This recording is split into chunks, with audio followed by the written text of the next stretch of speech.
Ponme un par de racioncitas de sostenible. Vale. Unos tornos sostenibles cuando puedas. 2 pinchos de sostenible, por favor. ¿Y a vosotros qué os pongo, pareja? Nosotros vamos a tomar un secreto de sostenible a la brasa con patatas. Oye, ¿me puedes contar el secreto? ¿Por qué todo el mundo está pidiendo sostenible? ¿Aún no sabes lo que es sostenible? Si tienes 2 minutos te lo cuento. Los ganaderos crían a los sostenibles en granjas como esta. El compromiso por la sostenibilidad comienza aquí y continúa en toda la cadena de valor. Fábricas de pienso, industrias cárnicas, distribución y comercio minorista. Se centra en 4 ámbitos: la alimentación animal, el agua, la economía circular y el uso de la energía. Y están trabajando para llegar a un impacto climático neutro en 2050. Además, se está recuperando el agua de la lluvia para utilizarla en la limpieza y se están implantando bebederos para reducir cualquier tipo de pérdida en la granja. En los últimos 30 años se ha reducido un 30% la huella hídrica por cada kilo de carne producido.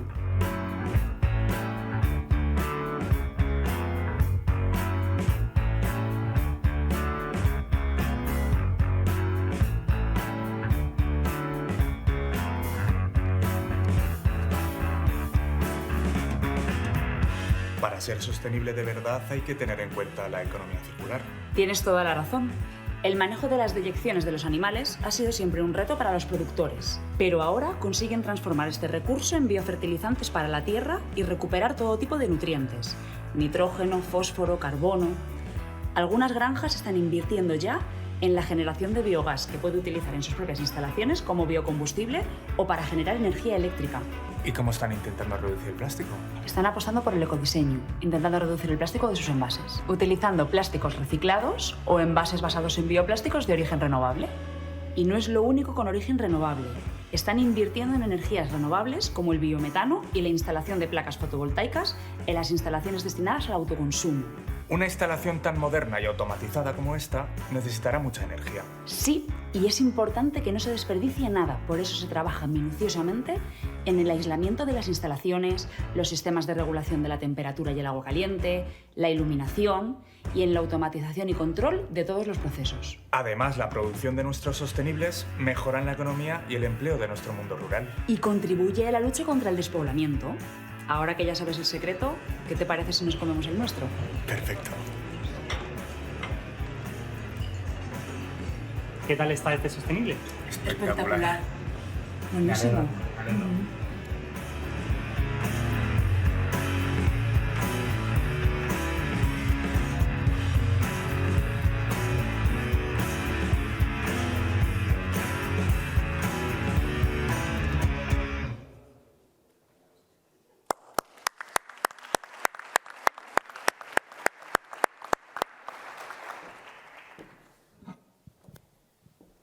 Bueno, pues muchas gracias. Doy la palabra a Juan, al presidente de ANAPOR. Simplemente comunicaros, antes de que empiece esta tan interesante mesa redonda, que la sede de ANAPOR del año que viene va a ser en la ciudad de Huesca, para que ya os vayáis haciendo a la idea. Gracias, Juan. Bueno, pues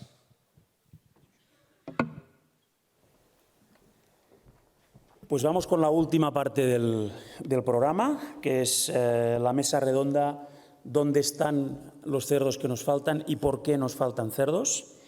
Entonces, si me ponéis esta exactamente. Bueno, en primer lugar, dejadme que mande un mensaje a los colegas que nos están viendo desde Latinoamérica y desde Portugal en streaming. Sabéis que este congreso lo estamos emitiendo en streaming para estas regiones y que lo podréis ver después también desde España, porque lo vamos a colgar en la plataforma de eventos de 333. Entonces, un saludo para los colegas que se nos conectan desde allí.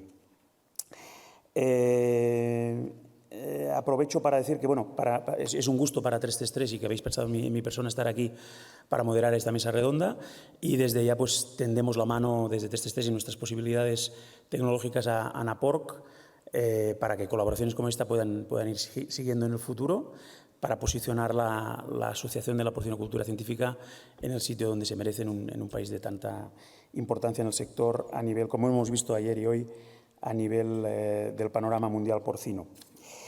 Entonces, a mí me han encargado que modere esta mesa redonda, dónde están los cerdos que nos faltan y por qué nos faltan cerdos. Entonces, me presento, soy Miquel Crisol, soy licenciado en veterinaria por la Facultad de Bellaterra, en Barcelona, y llevo 25 años trabajando en el sector, en diferentes compañías y con diferentes responsabilidades, y desde hace un tiempo formo parte del equipo directivo de 333.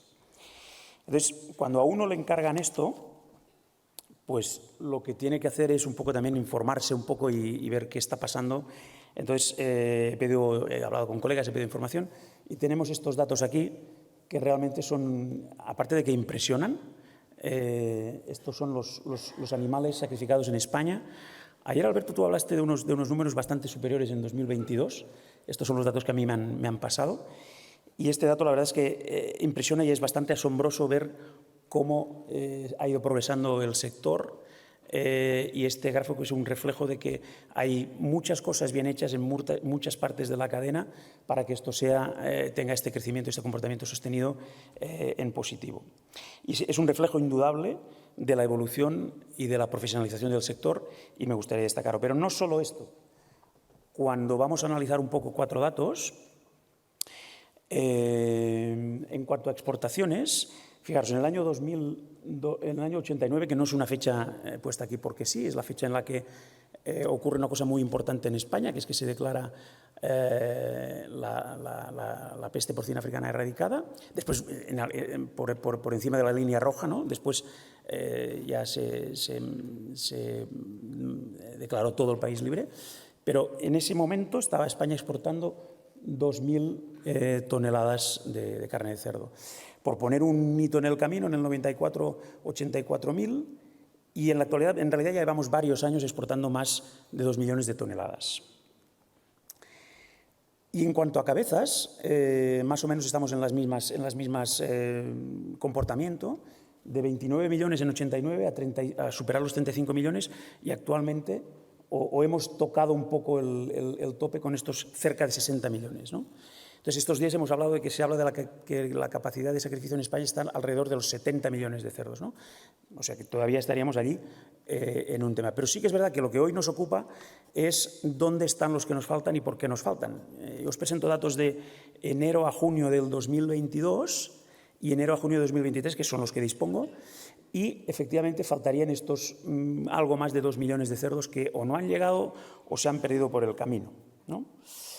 En realidad, y esto, por eso tenemos aquí a estos expertos, hablar de dónde están los que nos faltan y por qué nos faltan es tan sencillo como decir, bueno, pues de los que tenemos para que lleguen a matadero, se pierden por el camino porque se suben antes a algún camión o porque desaparecen por el camino o en fases incluso antes del camino, ¿no? Estoy hablando de cerdas, fetos, etcétera, o porque hay una parte importante de ineficiencias, ¿no? Entonces, esto es lo que me gustaría que estas 4 personas pues, hoy debatiéramos y también con la sala, pero incluso me gustaría retarles o retar a la sala o retar incluso a la propia pregunta que es de la mesa redonda, porque realmente nos faltan cerdos, porque esa capacidad de sacrificio que tenemos en España la tenemos infrautilizada actualmente, ¿no? Es decir, todo cerdo que llega al matadero realmente se sacrifica, ¿no? Entonces, si nos faltan cerdos, tendremos que traerlos de algún lado para poder satisfacer la capacidad de sacrificio. ¿Qué riesgos tiene esto y qué problemas de bioseguridad estamos teniendo para tener esas importaciones bien controladas? Ayer se habló de este tema. ¿Cómo impacta esto en la competitividad del precio y en el sector en general? Realmente el tema de la capacidad de sacrificio hay que conseguirla, la podemos conseguir internamente, tendremos que persistentemente importar animales para satisfacerla. En fin, si matáramos más, venderíamos más. Hemos hablado estos días también de un poco la bajada que estamos teniendo en exportaciones en China y de la emergencia de este potente competidor que es Brasil, con mucha fortaleza, especialmente en el terreno que España necesitamos, que es la exportación, ¿no? Bueno, en fin, son todo preguntas que podemos hacer y que os invito a que también los expertos que tenemos en la mesa pues os las planteéis, pero la forma como vamos a estructurarlo es que un poco vamos a dirigir cada uno de sus 4 temáticas en una pequeña presentación y a partir de aquí abriremos el debate para que todos preguntéis y que podamos establecer un poco de discusión. Entonces, dejadme que os presente a las personas que tenemos hoy aquí en la mesa redonda. En primer lugar tenemos a Jordi Valiellas. Jordi es veterinario con experiencia en porcino y avicultura en aspectos de sanidad, nutrición y producción. También se licenció en la Universidad Autónoma de Barcelona en el 1997 y actualmente trabajó hasta 2016 en una empresa integradora avícola y porcina, hasta formar parte del GSP en Lleida, que es donde está actualmente hoy, y colabora con la Interprofesional de Porcino de Capablanca Interporc, con programas de control regional de PIRS, uso racional de antibióticos y programas de mejora de bioseguridad en las granjas porcinas. También contaremos con la participación de Desiré Martín. Es licenciada en veterinaria por la Facultad de Zaragoza, máster en Sanidad y Producción Porcina por ETSEA, Universidad de Lleida, donde obtuvo el premio al mejor expediente académico. Al inicio de su carrera profesional realizó una estancia en Dinamarca con el objetivo de conocer en profundidad el manejo de la cerda hiperprolífica y su aplicación en España, asesorando a diferentes clientes, así como llevando la gestión de una granja con dicha genética. De 2018 trabaja como veterinaria del Servicio Técnico de Porcino en Exopol. Es autora de diversos artículos y casos clínicos publicados en varias revistas de divulgación científica y desde 2017 miembro de la Junta Directiva de la VPA. Bienvenida también, gracias Desiré. Gracias Jordi también. También contaremos con la presencia de Pep. Pep Font i Puig es veterinario, licenciado en la Universidad Autónoma de Barcelona en el año 88 y es socio fundador de SIP Consultors en el año 1999 y tiene una dilatada experiencia en el estudio de costes en el sector. No en vano, su origen es ganadero y su trayectoria profesional siempre ha estado vinculada al mundo de la producción porcina. Inició su experiencia profesional en la empresa privada como veterinario clínico de campo y a continuación fue responsable del departamento de I+D. Actualmente forma parte del equipo directivo del Servicio de Análisis y Gestión Económica de Explotaciones que SIP ofrece al sector ganadero. Gracias, Pep, también por acudir. Y finalmente cerraremos con Fernando. Fernando Laguna es veterinario e ingeniero agrícola por la Universidad de Zaragoza. Fernando ha trabajado en diferentes empresas del sector porcino, integradoras, genética, laboratorios y ADS, y en los últimos 3 años ha sido parte del equipo del Servicio Veterinario Oficial de la DGA en el matadero Literamit de Binefar. Desde hace un mes aproximadamente es director general de Calidad y Seguridad Alimentaria de la DGA. También ha colaborado con diferentes publicaciones y es responsable de un blog de bioseguridad en el que alimenta con artículos y con material para formación en bienestar animal para granjeros. Fernando, gracias también por venir y bienvenido. Entonces, si os parece, lo que vamos a hacer es que cada uno de ellos argumentará su tópico de discusión sobre esta temática, dónde están los que nos faltan y por qué nos faltan, y después abriremos el turno de debate para la sala y para quien quiera contribuir. ¿De acuerdo? Entonces, Jordi, cuando quieras, tú eres el primero en pasar por el atril. ¿Sabes cómo funciona eso, Hola, buenos días. Gracias, Miquel, por tu presentación y a Anapor por ofrecerme estar aquí por primera vez en el programa. Y de entrada, probablemente si hiciésemos una encuesta a todos vosotros y con distintas opciones, decir por qué nos faltan cerdos, la mayoría yo creo que responderíais una palabra que tiene 4 letras y de la que voy a hablar hoy yo. Mi presentación no aparece, no sé si... Ahora. Pues sí, es un nombre y después tiene un apellido, que es la famosa cepa rosalía que conocéis. No solamente tenemos en España esta cepa virulenta, pero si vemos un poco la evolución, cómo ha ido los últimos años en España esta cepa, aquí vemos que cada día tenemos menos comunidades autónomas que no tengamos constancia de que se ha detectado la cepa rosalía. Esto no quiere decir que no esté, significa que no ha aparecido. Y el problema es que donde más casuística ha habido durante los últimos años ha sido donde tenemos más producción, que es a nivel del norte y del este de España.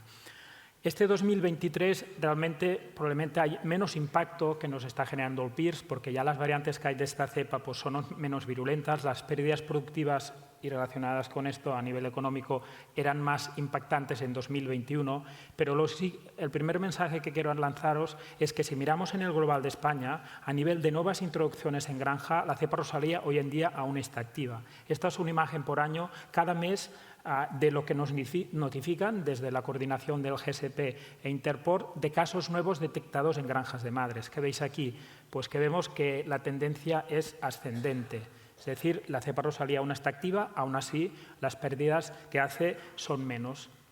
Lo que vemos aquí también es un tema que es la estacionalidad del PIRS. He marcado en azul la época de bajas temperaturas, que sería entre octubre y diciembre. De hecho, las zonas más productoras de España están en zonas de diferencia de temperatura muy alta entre verano e invierno. Es decir, la estacionalidad de un virus aún se detecta más porque tenemos esta bajada acentuada de temperaturas que en muchas regiones estamos incluso varias semanas bajo cero. ¿Y qué vemos aquí? Que cuando llegamos, sobre todo se vio cuando ya había más diseminación en el invierno de 2021-2022, que vemos que cuando llegamos al invierno tenemos un aumento de la incidencia. Es decir, el virus PIRS es un virus termosensible, lo que nos ayuda al calor en verano no nos ayuda en invierno. ¿Esto con qué va relacionado? Probablemente pues, que cuando hay un fallo de bioseguridad, entra un material infectado, entra un vehículo sin desinfectar, el verano nos ayuda y el invierno no. Aquí incidiría sobre todo de que esto lo que nos está haciendo es auditar la bioseguridad.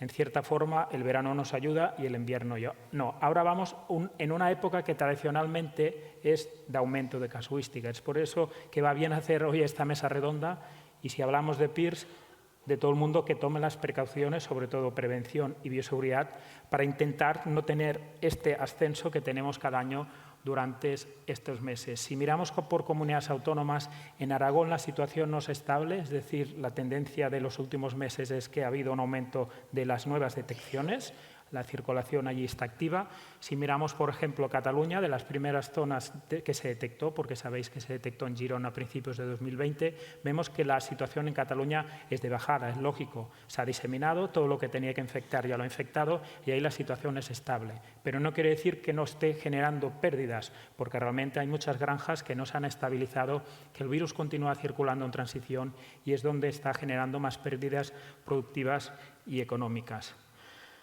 Otra reflexión, esta es la información que tenemos de cepas de alta virulencia tipificadas en España. En España estamos compartiendo, en esto agradecer a todo el mundo que está compartiendo información relativa a PIRS. Es un país que comparte muchísimo, tenemos que estar orgullosos, compartimos datos productivos.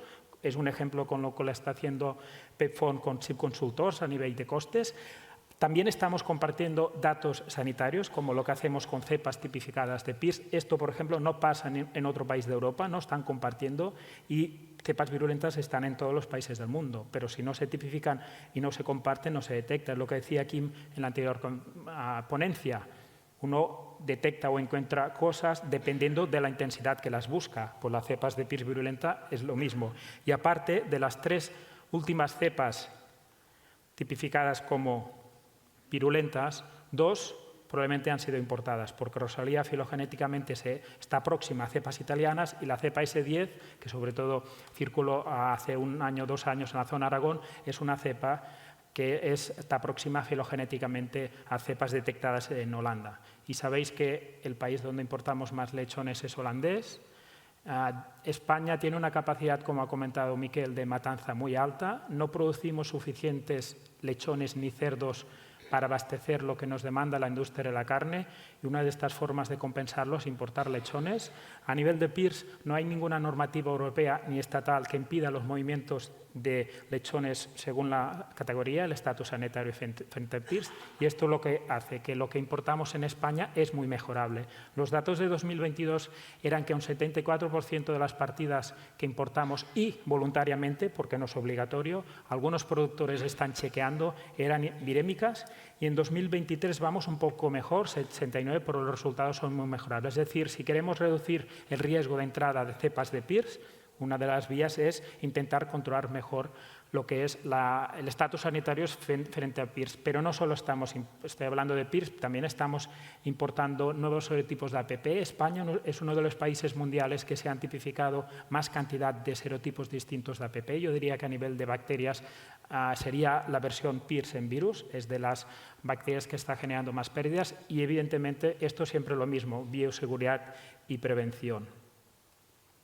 Otra característica importante que tenemos aquí es la producción en fase, sobre todo lo que serían la zona norte-este de España y la zona sur a nivel de Murcia. Lo que hace esto es que antes, cuando teníamos un ciclo cerrado y había una enfermedad, teníamos un una unidad epidemiológica de riesgo, un punto rojo en un mapa, y ahora con el sistema de producción en fases donde tenemos transiciones a distintos kilómetros y los cebaderos que alimentan estas transiciones a centenares de kilómetros, lo que estamos haciendo que enfermedades que se están excretando largos periodos de tiempo, como el virus PIRS, estemos creando o ayudando con los movimientos a diseminar. Hemos tipificado pues, variantes de cepa rosalía en Murcia de origen de la zona de Lleida. Hay una cepa virulenta en Murcia llamada M10 que la hemos detectado en Cataluña e incluso en Galicia, probablemente por movimientos de lechones. Es decir, tenemos que tener un mejor control de los movimientos. Hoy en día sería uno de los objetivos, intentar de alguna forma mejorar la sistemática de movimientos. Hay zonas de España, por ejemplo, que prácticamente no entran ni salen lechones,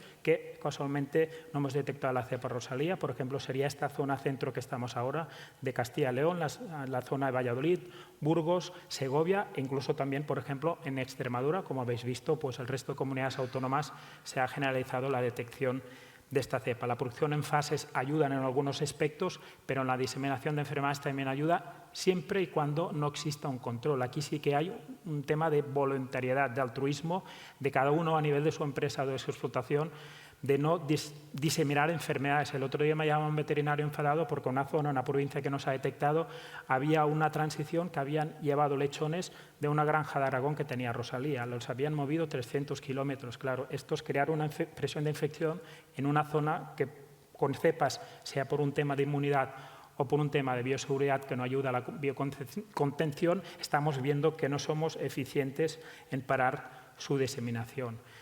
Ya para terminar, esta semana se ha divulgado un decálogo que hicimos con un grupo de compañeros de distintas entidades españolas que trabajan en PIRS, el decálogo de Interpor de buenas prácticas de PIRS, a nivel de, en la web de Interpor que aparece.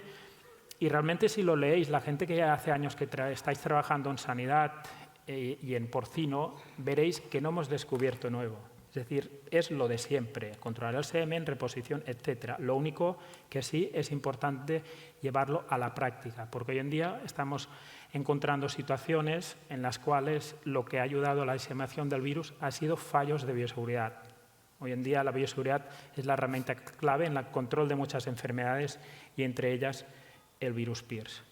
Y eso es todo. Gracias y cualquier pregunta que tengáis estamos después todos los compañeros en la mesa redonda. Estupendo. Gracias, Jordi, por tu claridad y por ajustarte muy bien al tiempo. Se agradece. Desiree, es tu turno.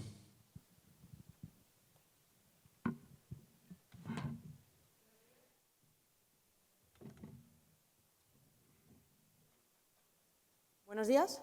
Ahora sí. Bueno, lo primero, dar las gracias a la organización por contar con nosotros para estar hoy aquí. Cuando recibí la llamada, en este caso fue de Juan Grandía, para proponerme el título de la mesa redonda. ¿Dónde están los cerdos que nos faltan? ¿Por qué nos faltan cerdos? Nosotros quisimos enfocarlo desde el punto de vista del laboratorio, qué datos podíamos aportar. La presentación va a tener 3 partes, pero nos vamos a centrar sobre todo en la tercera. ¿Sí? Muy bien. Continuamos. Simplemente un breve recordatorio de los datos de censos que tenemos en España. Los datos están obtenidos del informe de los indicadores del sector porcino de la web del Ministerio y, como podéis ver en la gráfica, la tendencia ha ido a reducirse. En censo de reproductoras es un 1% con respecto al año anterior.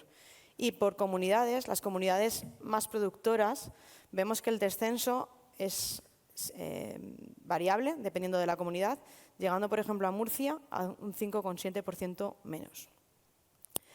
En Europa, la gráfica está sacada del mismo informe. Desde 2015 todos sabemos que España es el primer país con el censo más alto de Europa. Pero si vemos la tendencia, también en los últimos años ha ido a reducirse. Ya comentamos ayer, salieron aquí varios temas de por cuáles eran los motivos. En España la tendencia, como sabemos, también es menos, aunque no es tan clara como en el resto de los países de Europa. Algunos datos que he querido destacar de los últimos años, que tendríamos que tener en cuenta para valorar por qué nos está ocurriendo, sería, por ejemplo, la aplicación del plan de reducción de antibióticos.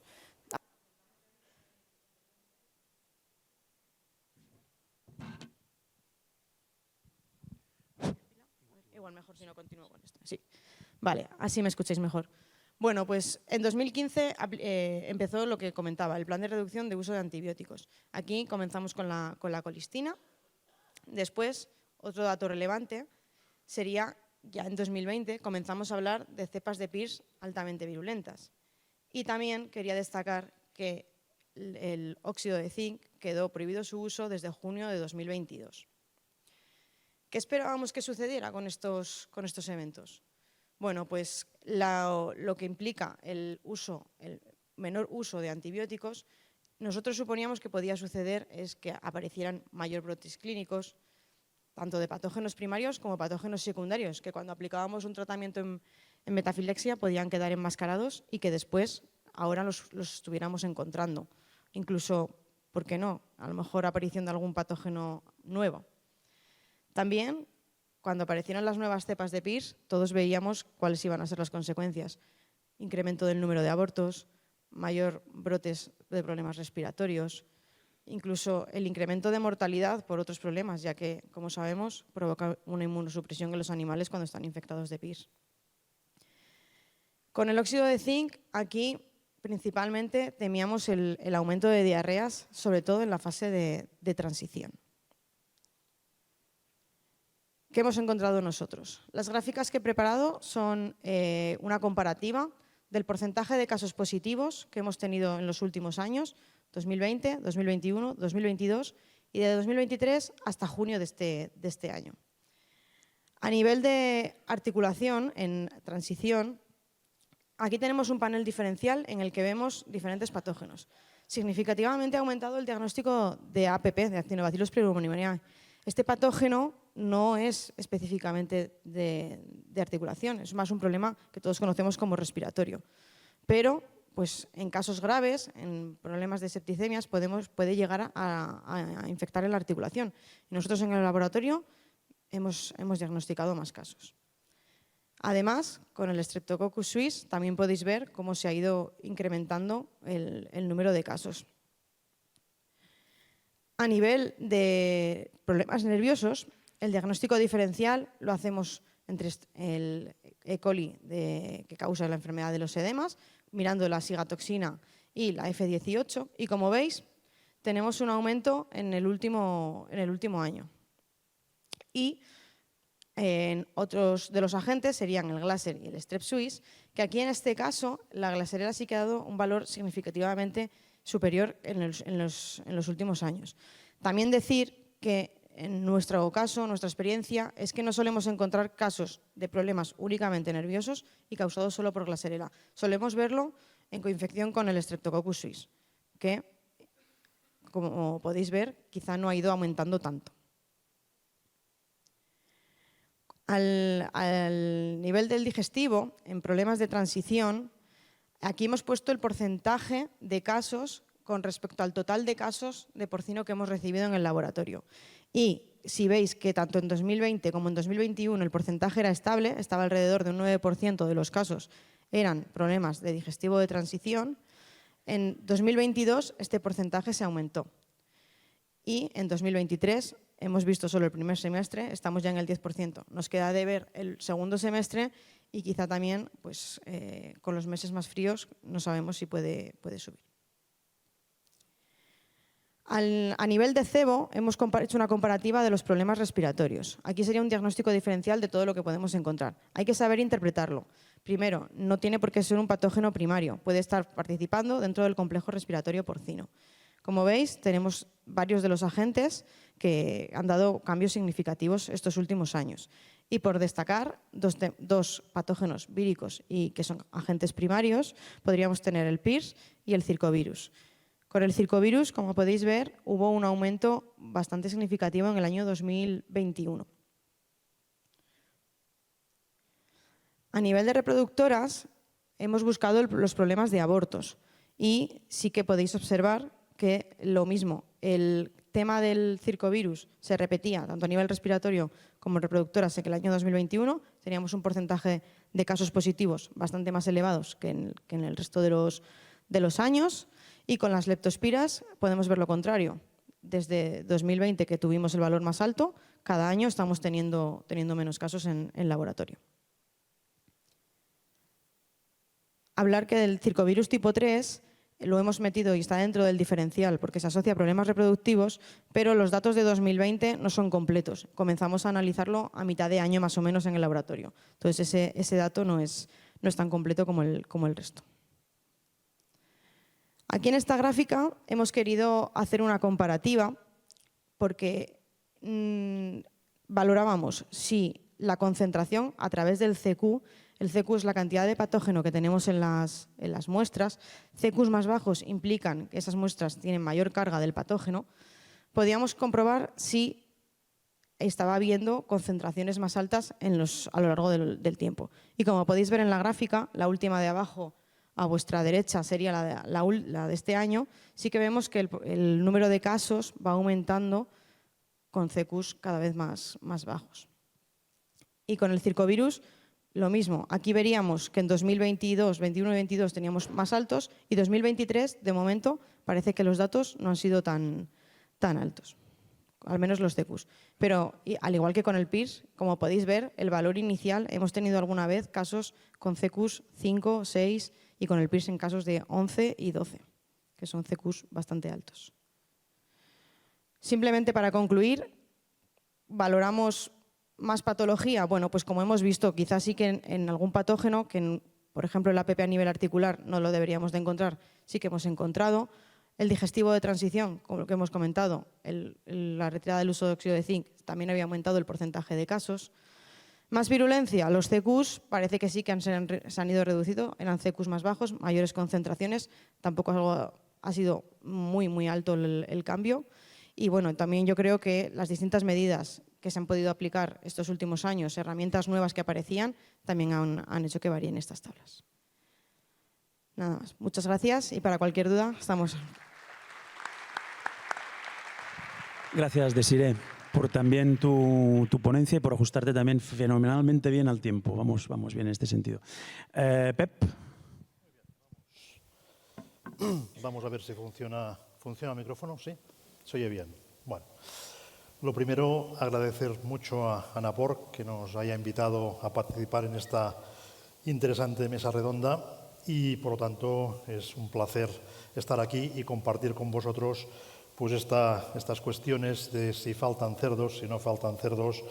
Está claro que cada uno, y tanto Jordi como Desiree nos han presentado su visión desde su perspectiva y nosotros pues evidentemente nos toca presentarlo desde la que hacemos nosotros, que es a partir de la información que obtenemos de las explotaciones, de nuestros clientes y donde nuestro objetivo está claro que es buscar la máxima eficiencia, la máxima competitividad y evidentemente toda esta situación que se ha ido desarrollando en estos últimos años, meses, bueno, desde el año 2020 para acá, que han pasado muchas cosas, pues al final nos han generado una situación de pérdida de competitividad, de pérdida, digamos, de animales y de pérdida de eficiencia e incremento de costes debido a todo esto que tanto Jordi como Desiree nos han ido comentando.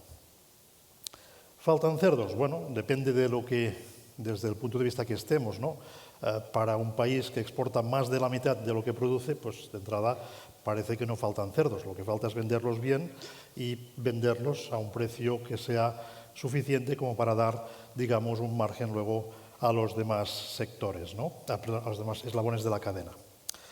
Desde la perspectiva del país y lo que ha pasado desde el año 20 hasta ahora, sobre todo desde el año 17 hasta aquí, ha habido enormes expectativas de producir, de vender, de China, de toda esta situación de la peste porcina africana que allí hizo ver una situación donde teníamos una gran oportunidad y podíamos producir grandes cantidades de animales a nivel global, pero evidentemente esto provocó un desequilibrio en la oferta y en la demanda de nuestro país. Creció mucho la demanda y, por lo tanto, desde la perspectiva de la industria cárnica instalada y la capacidad de sacrificio, pues sí faltan cerdos, porque hay mucha más capacidad de poder procesar animales que oferta que podemos tener.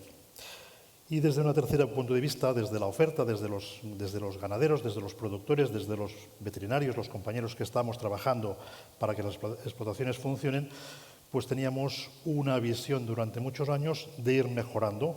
Producíamos más, se nos morían pocos, conseguíamos realmente mejorar nuestra competitividad con Europa y a nivel global, pero desde hace un tiempo para acá hemos tenido un cambio. Ha habido una crisis, un cambio, y toda esta trayectoria de muchos años pues se ha roto en los últimos ejercicios. Bien, se ha comentado pues ya varias cosas, ¿no? Aquí pasan varias cosas.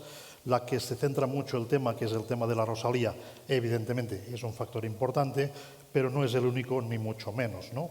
Esta reducción de antibióticos, nuestro modelo de producción en España, un país donde se concentran 2.300.000, 400.000 cerdas en un país de 500.000 kilómetros cuadrados, es una gran densidad. Pero luego, si además vamos a la zona de Aragón y Cataluña, esa densidad aún se concentra más. Entonces, nuestro modelo de producción, en donde trabajamos por fases, en donde importamos animales, en donde tenemos muchos mataderos, en donde tenemos zonas de grandes densidades, pues teníamos unos sistemas de trabajo, de prevenciones metafilácticas, que nos aguantaban y que hacían que la situación estuviese más estabilizada. La reducción de antibióticos, pues evidentemente provocó unos cambios que, bueno, se fueron superando bastante bien, pero generó una situación ya de entrada un poquito más difícil de trabajar. Temas como la PPA y el COVID pues también han sido factores que se han producido en ese tiempo y han dado diferentes, por ejemplo, expectativas de crecimiento del sector y cambios en todo esto. Y un aspecto muy relevante es este PIRS, estas cepas, esta Rosalía que se ha definido, que empezó en Gerona y que aquí sí que se notó un cambio significativo en toda esta pérdida de eficiencia. También el efecto de Ucrania, evidentemente esta subida que hubo de materias primas y esas dificultades económicas para producir por las necesidades de circulante que teníamos que utilizar para seguir produciendo lo mismo, pues también han generado situaciones y pérdidas de productividad. Y como no, el óxido de zinc fue algo que también se ha notado en muchas explotaciones y también han influido en este periodo. Y ya finalmente, pues también el calor que hemos tenido en los últimos veranos, las zonas donde, por ejemplo, la disponibilidad de agua es más complicada, pues todo esto está influyendo dentro de estos resultados que ahora voy a presentar. Desde hace tiempo ya hemos dicho que nuestro país hasta el año 20 cada vez estábamos produciendo más, las cerdas producían más, las mortalidades se mantenían, digamos, de una forma muy moderada, pero sí que hay un factor, que es el que vemos aquí, que es los partos por cerda y año, que por distintas razones, pero llevábamos tiempo viendo que estábamos perdiendo eficiencia en este punto. Habíamos estado muchos años antes del 20 en 2,34, 2,33, 2,35 incluso, pero desde el año 20 hasta ahora hemos bajado del 2,30 al 2,24. Esto es, aparte de problemas sanitarios de abortos y problemas sanitarios de mortalidad de cerdas y problemas sanitarios de este tipo, también aquí evidentemente hay efectos genéticos como gestaciones más largas, también para poder moderar el tema de la reducción de antibióticos, pues alargar la lactación, o sea, hay otros factores, no es todo una sola cosa, pero está claro que la cantidad de vueltas que da la cerda a la paridera se ha reducido de una forma importante. Y esto, en cuanto a la pérdida de cerdos, ha supuesto del orden esta bajada desde el año 20 hasta este primer semestre del 23 de 0,7 cerdos perdidos por este factor. El más impactante, y donde aquí confluyen evidentemente la reducción de antibióticos, pero también esta Rosalía sobre todo, y algunos otros factores que puede haber aquí también, pero el más impactante es la evolución de la mortalidad del sitio 2. Claro, el sitio 2 es un sitio muy vulnerable para la producción. Evidentemente el lechón que está bajo la madre le sacamos de allí y es el punto donde realmente es muy delicado, ¿no? Es un punto muy vulnerable para el lechón y aquí es donde hemos visto que de niveles antes del año 20 nuestra media estaba situada más en torno al 3,5-4% durante bastantes años, fue subiendo progresivamente, también en parte por la reducción de antibióticos, pero lo que está claro que desde el año 20, con la irrupción de la Rosalía sobre todo, pues ha habido una subida impresionante hasta cerrar este semestre en un 10% prácticamente, pero fijaros también que en la parte del valor alto, el valor de las explotaciones que están en el 15%, aquí presentamos una desviación estándar, por lo tanto hay un 15% de explotaciones que están por encima hoy de un 15% de bajas al destete, algo que yo no me lo habría creído, digamos, hace unos años, ¿no? Imposible casi de tener unos niveles tan altos. También veréis en la gráfica que las explotaciones que tienen situaciones sanitarias mejores y son más eficientes o que por su situación o circunstancias están mejor, también han subido desde un 3 a un 4%, evidentemente por factores de reducción de antibióticos, óxido de zinc y demás. Por este concepto, aquí perdemos 1,1 cerdo. Digamos, lo que estoy presentando de estas pérdidas es cerdos vendidos por cerda y año. Hemos visto 0,7 se pierden por partos, 1,1 se pierde por este incremento de mortalidad, siempre basándonos en la media. Y luego también, evidentemente, esta calidad de lechón que perdemos ya y que en la fase 2 tiene más dificultades, pues cuando llegamos al cebo hemos pasado en estos 3 años y medio de este 4,2 a este 6,1. Evidentemente también pues está claro que esta calidad se traslada al engorde y hay una mayor pérdida. Por este motivo se pierden 0,4 cerdos por cerda y año. Bien, y sobre este esquema, en donde tenemos digamos, el esquema de la producción, ¿no?, hasta llegar al valor de los cerdos vendidos por cerda y año, pues hemos comentado que por partos, nosotros, por ejemplo, en los desetados por parto no hemos visto un empeoramiento. Aquí más o menos se ha ido manteniendo. Lo que pasa es que esta mejora que íbamos llevando de muchos años de prolificidad ahora se ha estancado. La pérdida la vemos en esta referencia nuestra en partos cerda y año, que esto es una pérdida por parto. No hemos visto un empeoramiento. Aquí más o menos se ha ido manteniendo. Lo que pasa es que esta mejora que íbamos llevando de muchos años de prolificidad ahora se ha estancado. La pérdida la vemos en esta referencia nuestra en partos cerda y año, que esto es una pérdida de 0,7 lechones y a su vez esto conlleva un incremento de costes, que en este caso es de en torno a 0,7, son unos 0,7 céntimos por kilo vivo. Este 1,1 lechones que perdemos en el sitio 2, el efecto que tiene en el coste final de producción, estamos hablando de 1,9 céntimos en el coste kilo final. Y finalmente, estos 0,4 cerdos perdidos en el engorde, pues aquí el incremento que significa en costes es de en torno de 1,7 céntimos. Evidentemente, conforme avanzamos en la producción, pues las pérdidas cada vez tienen un impacto económico más importante. Pero donde realmente se pierde más y de una forma muy significativa es en el sitio 2, porque lo que vemos, por lo menos en nuestra experiencia, es que inicialmente el brote, los primeros, cuando entró, afectaba más a las madres, pero luego donde se queda mucho tiempo generando problemas suele ser en el sitio 2. Al final, pues tenemos que en este periodo de 3 años y medio hemos perdido 2,2 cerdos por cerda y año de los vendidos y esto ha supuesto un incremento de algo más de 4 céntimos por kilo vivo. Pensad que lo de las materias primas provocó un incremento en el coste de 40 céntimos. O sea, lo que pasa que esto es algo coyuntural, digamos, la materia prima, sin embargo, esto es una pérdida de competitividad con Europa. Y de hecho, entre la pérdida sanitaria que estamos teniendo y el encarecimiento que tenemos de las integraciones, en gran parte también debido a esta problemática sanitaria, pues de los 10 céntimos que teníamos de ventaja con nuestros competidores europeos, hoy estamos casi en empate. O sea que España ahora ya no es tan barato producir cerdos como fue en algunos momentos en comparación con Europa. Bien, esta es la evolución que hemos tenido en cerdos vendidos por cerda y año en este periodo, de casi 26, que fue un parámetro que fue subiendo durante muchos años, cada vez vendíamos más cerdos por cerda y año, llegamos a 26 y ahora estamos ya en estos 23,5. Por las diferentes zonas, está claro que Sobre todo la Rosalía empezó en la zona de Gerona y se fue expandiendo, pero cuando lo miramos por zonas, por estas 3 grandes regiones a nivel de España, pues esta pérdida de los 2,2 se concentra donde está la mitad de la producción española, 3,3 es la pérdida de cerdos vendidos por cerda y año en la zona de Cataluña-Aragón. En la zona centro, que es una zona muy amplia, pero en la zona centro donde esta Rosalía también ha impactado menos, pero está claro que aquí hay otros efectos que ya hemos comentado. Aquí la reducción sería de la mitad, más o menos, 1,7.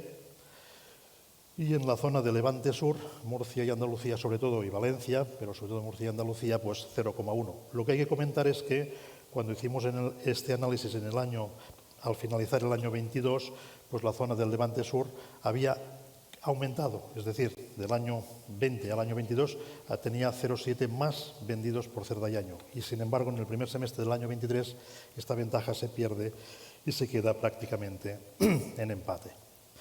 Bien, y esta es la gráfica que antes también ha presentado Miquel, pues en la que veríamos, esto está expresado en millones, serían 48 millones lo que producíamos en el año 17.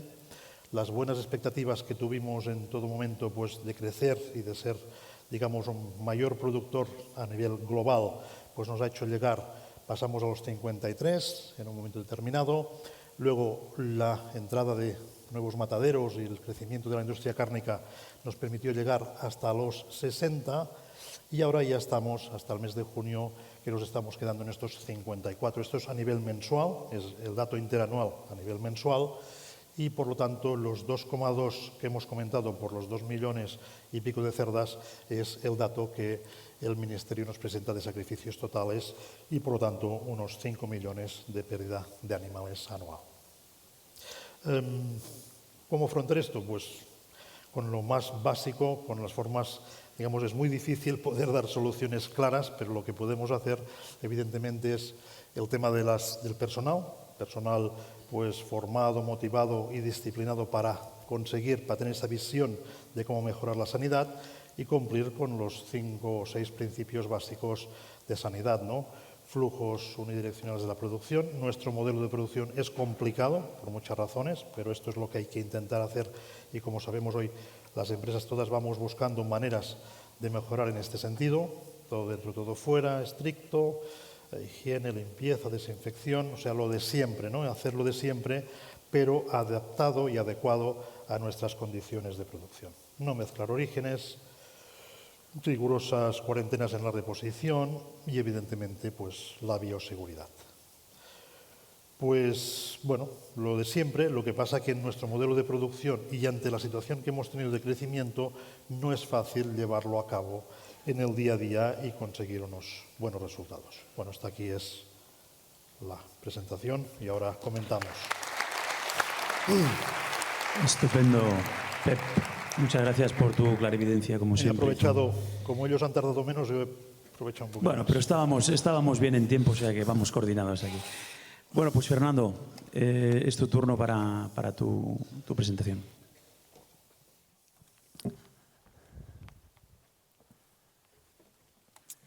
Buenos días. ¿La podéis poner? Vale.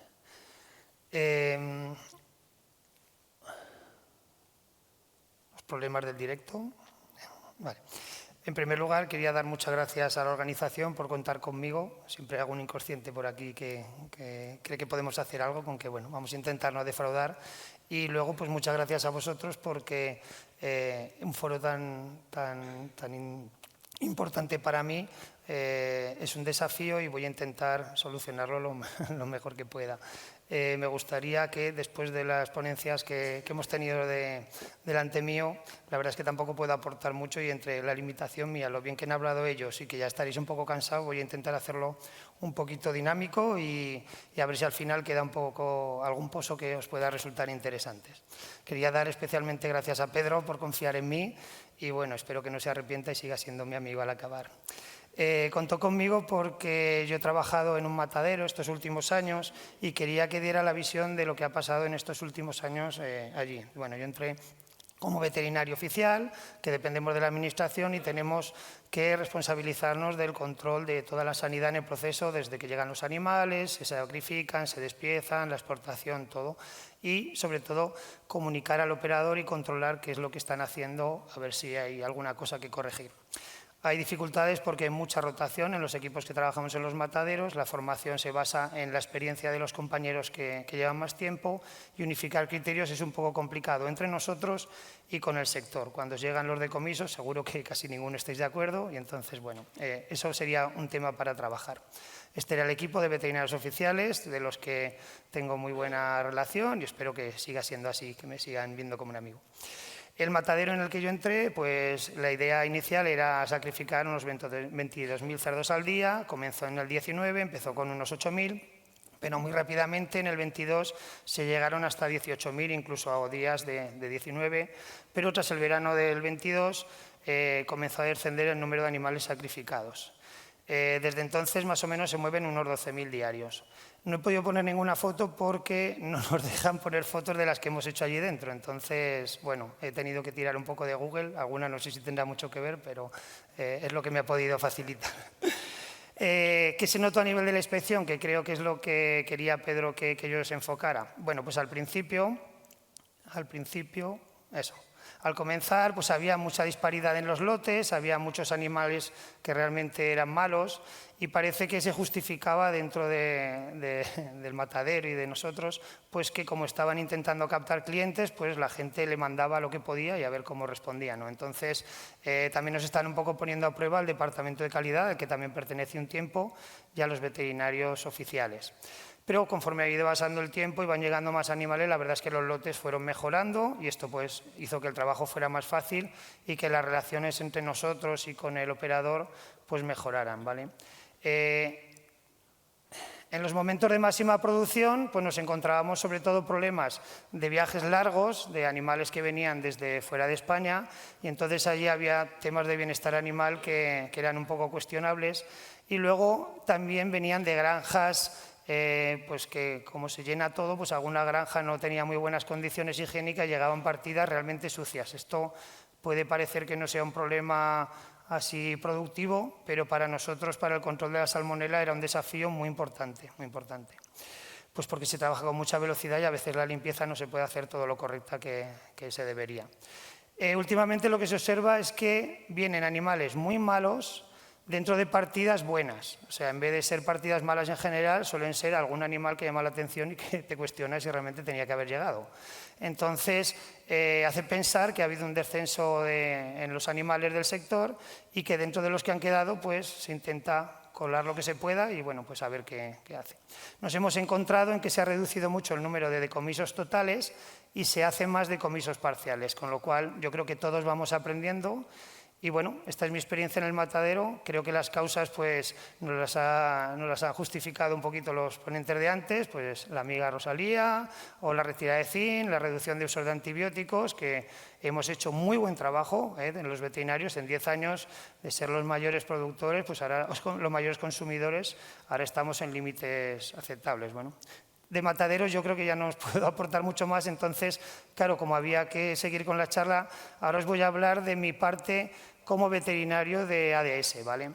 Yo llevaba una ADS en Huesca, de un radio de unos 25 kilómetros, donde teníamos unas 400 granjas, como 44.000 madres y ahora ya casi 1 millón de plazas de cebo. Y también llevaba una en Jaca, también con un radio de 25 kilómetros, donde había 20 granjas, 4.000 cerdas y 20.000 plazas de cebo, ¿vale? Hay una diferencia de densidad muy importante y esto hace que la sanidad en unas y otras sean muy diferentes, ¿vale? Gracias a la colaboración de ganaderos, integradoras, los veterinarios de ADS y la administración, pues se podía llegar a tener éxitos. Pero que os voy a contar a vosotros de temas de bioseguridad, si realmente sabéis un montón. Pues os voy a contar una historia que me pasó este sábado. Salí con los amigos a un cumpleaños y en la barra de un bar del Edén, que está allí en Huesca, me encontré un virus, le he tapado los ojos para que no lo reconozcáis, y estaba muy triste allí en la barra bebiendo agua, no podía beber alcohol porque si no se desinfectaba a sí mismo, ¿no? Entonces estaba allí pues triste, llorando, digo, chico, ¿qué te pasa? Y me dice, pues es que yo vengo de una familia de virus muy malvada, entonces hemos estado siempre matando gente, virus, animales, y entonces había hecho un máster de infectología y muerte, y el trabajo fin de carrera era entrar en una granja y crear el caos, destruirla toda, con que lo que hizo, el profesor le había dicho que llegar a una granja era francamente muy fácil, porque como hay muchas, pues era fácil entrar. Bueno, llegar, pues se podía llegar a una granja, pero entrar te lo ponía muy difícil. Si te querías montar en un camión de los que traen el pienso, no hay forma porque los hilos están separados de la granja, no te puedes acercar. Si te quieres montar en el tractor que saca el purín, tampoco, porque las fosas de purín están alejadas de las granjas. Con los que retiran los cadáveres, lo mismo. Los contenedores están alejados en zonas muy desinfectadas, ahí no hay forma de acercarte porque si te acercas se te cargan. Luego, además, ahora están poniendo en la granja la hidrólisis, la incineración, o sea, que ese tema va a estar muy complicado.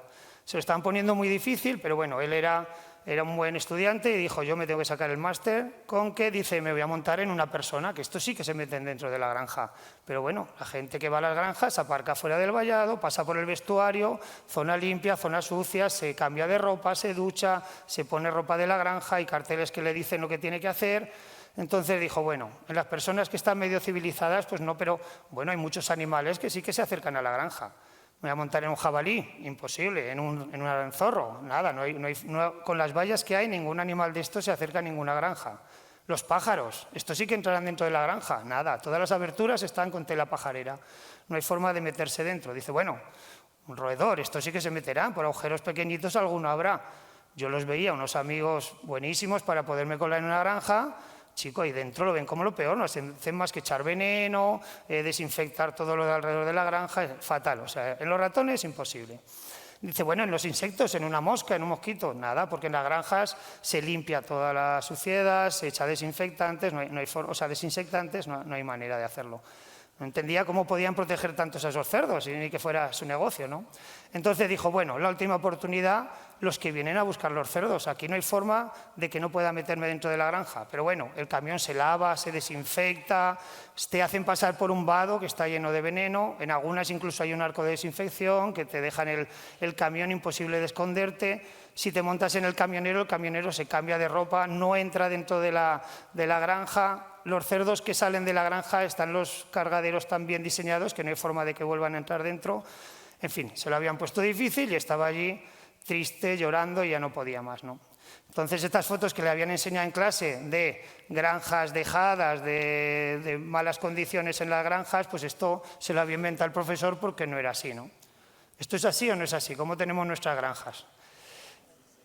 Bueno, ahora sería cuando os hablaría de bioseguridad. Esto es lo que empiezo con la bicha de bioseguridad. Esta presentación me la deja Eva Creus, que es una gran amiga.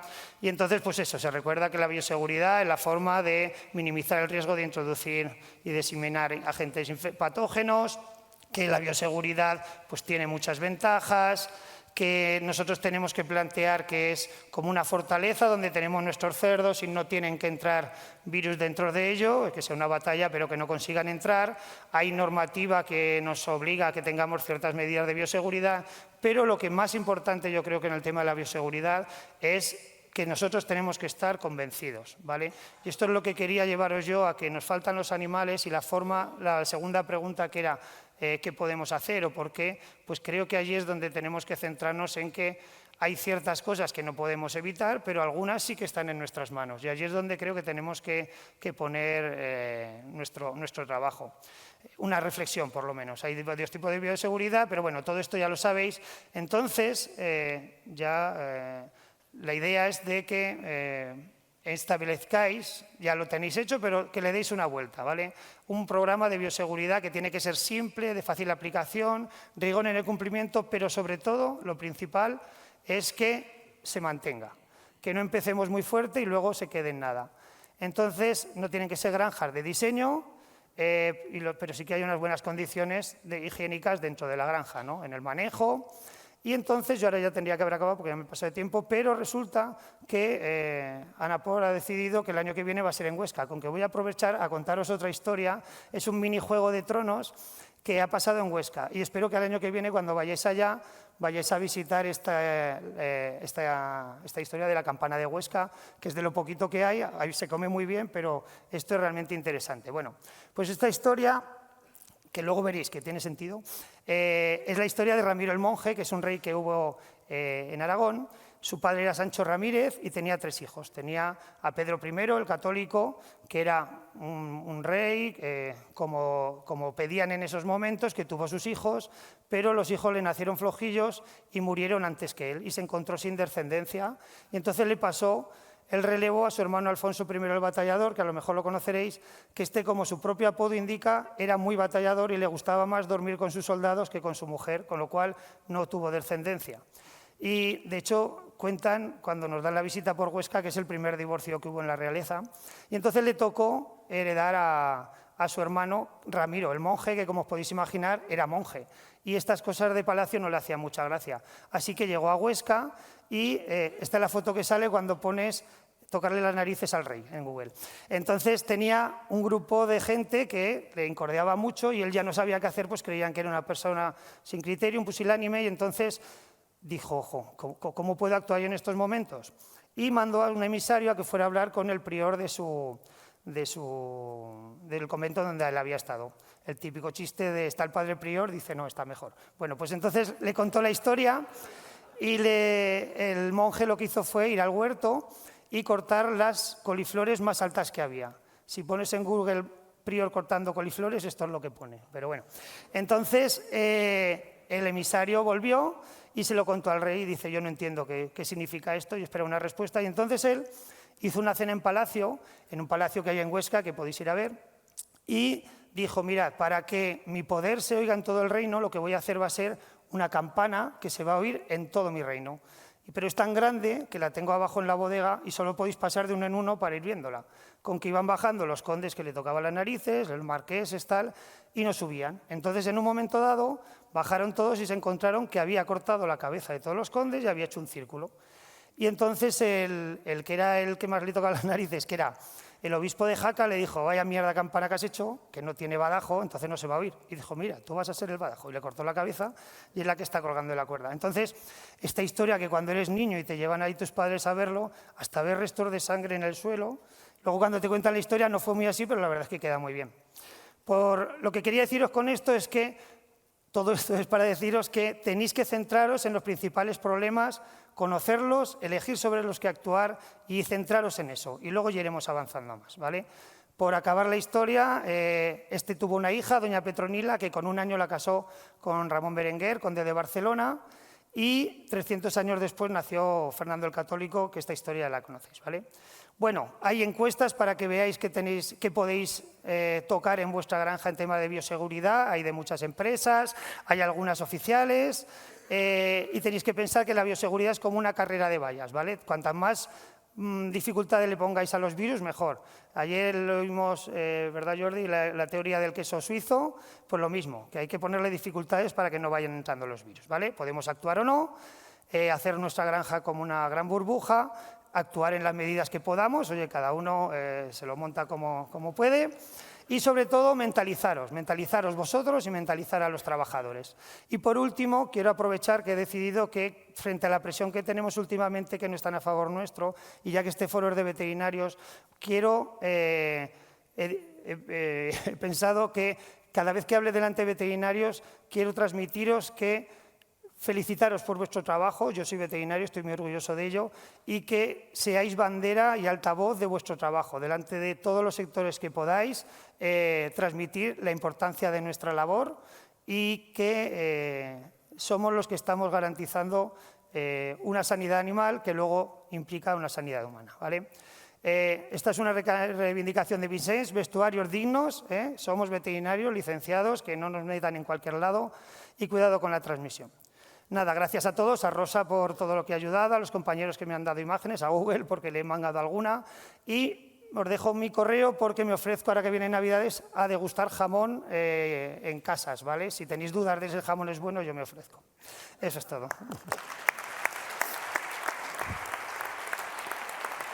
Gracias, Fernando, por tu naturalidad y tu experiencia desde diferentes puntos de vista también y por darnos tantos deberes también. El año que viene en Huesca se engira feina, tenemos trabajo en Huesca. Bueno, muchas gracias a los cuatro. Yo creo que han sido diferentes puntos de vista de enfocar el tema que nos ocupa en la mesa redonda. Yo no sé si hay en la sala alguna pregunta, algún tema para alguno de ellos en concreto o para todos, o queréis abrir algún tipo de debate. Vale. No. Si no, yo me he apuntado aquí alguna en la chuletilla. Bueno, un poco el paradigma que además hemos discutido tanto ayer como hoy es la enorme complejidad en la que competimos como país que básicamente vive y necesita la exportación, ¿no? Entonces, no sé, una pregunta para los cuatro, a ver, darme vuestro punto de vista, ¿no? Esta capacidad de matanza que tenemos de 70 millones, ¿qué vamos a hacer con ella? Es decir, ¿vamos a intentar satisfacerla habida cuenta lo complicado o incluso lo imposible que es hacer granjas nuevas y con toda la regulación que tenemos aquí? ¿O vamos a tener que permanentemente importar lechones de fuera con todos los riesgos que esto conlleva, ¿no? ¿Cómo lo veis desde vuestro punto de vista y cómo lo valoráis? ¿Empiezo? Bueno, no sé. Tal como está hoy, yo creo que llegar a este volumen de matanza para España será difícil. Es decir, la oferta de lechón que hay a nivel europeo es la que hay. Importar más lechones es difícil, a menos que pase alguna catástrofe en algún país. Ya estamos importando cerdos nacidos y criados en otros países que van directo a matadero. Probablemente esto es una vía que pueda aumentar si en algunos países hay algún problema a nivel de mataderos. Pero lo que has dicho tú está muy bien. A nivel de producción de lechones, España difícilmente aumentará porque granjas nuevas yo creo que ya se ha llevado a un límite en la mayoría de comunidades autónomas. Y en cierta forma esta capacidad de matanzas es un objetivo, yo creo que es muy difícil, por no decir imposible, de llegar. Aquí pues lo que genera probablemente en un futuro es algún tipo de reestructuración, sea a nivel de mataderos o sea a nivel de estructura productiva. Yo creo a nivel de estructura productiva es difícil con la situación o coyuntura que tenemos hoy en día. Una pregunta muy difícil de responder, Miquel, ¿qué va a pasar en todo esto? Este desequilibrio que se ha producido en estos últimos años, y fue por estas enormes expectativas que había con China y con los terceros países, pues aquí yo pienso que se va a reequilibrar. Es decir, posiblemente llegar a toda la capacidad de sacrificio que hay hoy en un corto plazo no es posible, creo yo. Crecer mucho a nivel de país como productores también es complicado, a pesar de que tenemos posibilidades. Hay zonas de la península en donde aún se podría crecer, las zonas más densas no. Pero bueno, es una cuestión de equilibrios, iremos viendo, y sobre todo lo que es la gran expectativa de todos es que la reducción que se está viendo a nivel de Europa a España nos puede venir bien. Esta es la esperanza que hay. Nosotros posiblemente nuestra mentalidad está en poder exportar más a terceros países, va a ser más una oportunidad que se puede generar en algún momento, pero pensando más en nuestra estructura digamos que tenemos en producción porcina, pues tener más exportación hacia Europa. Ahora bien, llegar al nivel que ahora está instalada la industria cárnica es muy difícil de saber dónde se va a generar este equilibrio, pienso. Yo creo que lo que ha dicho Jordi es muy coherente, tiene que haber una reestructuración y igual que en este tema, yo creo que en muchos ámbitos de la vida el desarrollo de cómo va el sector, hablamos de porcino, pero no sé, el otro día lo hablábamos de los centros comerciales, ¿no? Todo te lo da que si algo funciona se queda y si no funciona desaparece. O sea, no hay que esforzarse en que algo desaparezca. No sé, en Zaragoza, por ejemplo, hace 10 años había unos centros comerciales, han abierto otros y entonces ha habido alguno que ha tenido que desaparecer. Entonces, en este caso, pues seguramente el que hayan aparecido nuevos mataderos y que incluso haya alguno más en proyecto, pues va a implicar a que los que quedan no se especializan de alguna manera o van a tener que cerrar o que reducir de alguna manera. Pero es la evolución lógica. Si no te pones al ritmo que van todos los demás, pues te toca adaptarse en la medida que puedas. Ojalá no sea desaparecer, pero sí reorganizarse.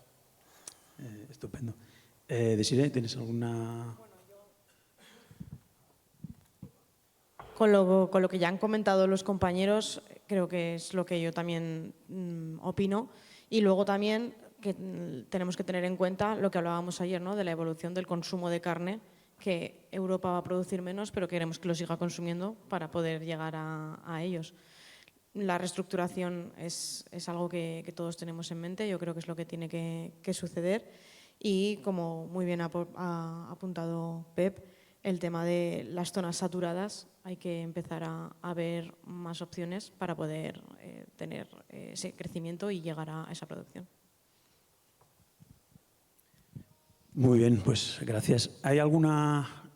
Aquí en mitad de la sala tenemos una pregunta, no sé si le podéis hacer llegar el micro aquí.